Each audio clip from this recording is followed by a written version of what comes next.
Εντάξει, δεν κρίνεται από μένα. Πρέπει να κάνω προπόνηση, να δούμε σε τι κατάσταση βρίσκομαι. Έκανα χθες κάποιο κομμάτι προπόνηση. Απέχω πολλές μέρες, πάλι μετά από τη μείωση που είχα. Εντάξει, μας έχει η ομάδα, τα παιδιά που θα είναι μέσα στο παλιό να παίξουν δυνατά και να πάρουμε μια νίκη η οποία μας κάνει στην προσθέση. Αυτό είναι το πιο σημαντικό παιχνίδι αυτή τη στιγμή για την ομάδα, με δεδομένο ότι αν νικήσετε φαίνεται 100% την πρώτη θέση και για ένα διάστημα χαλαρώνεται. Δεν υπάρχει χαλάρωση στην ομάδα καθόλου και να κερδίσουμε. Σίγουρα είναι σημαντικό παιχνίδι. Θέλουμε να κερδίσουμε και ειδικά μας στην έδρα μας που είμαστε έδεικτοι.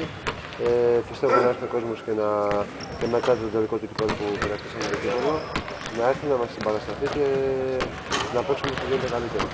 Γιάννη, θέλετε την νίκη και για ξεκούραση, με την έννοια ότι αν νικήσετε στο ένα πόντο εξασφαλίσετε πρώτη θέση και έχετε δυνατότητα συντήρησης?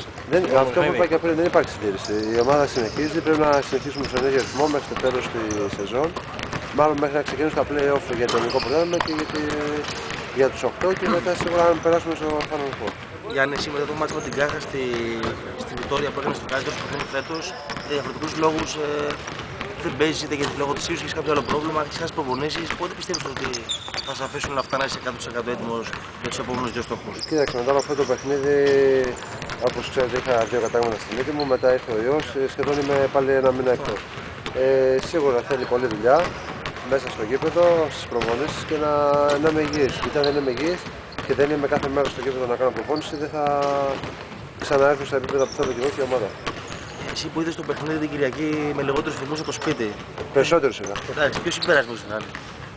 Εντάξει, η ομάδα έπαιξε, πιστεύω ότι στάθηκε πάρα πολύ καλά μέσα στο ΆΚΑ.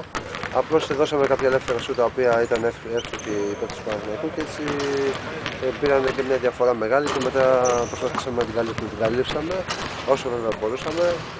Αλλά εντάξει, έτσι είναι το μπάσκετ. Για το πρωτάθλημα έχουμε ακόμα.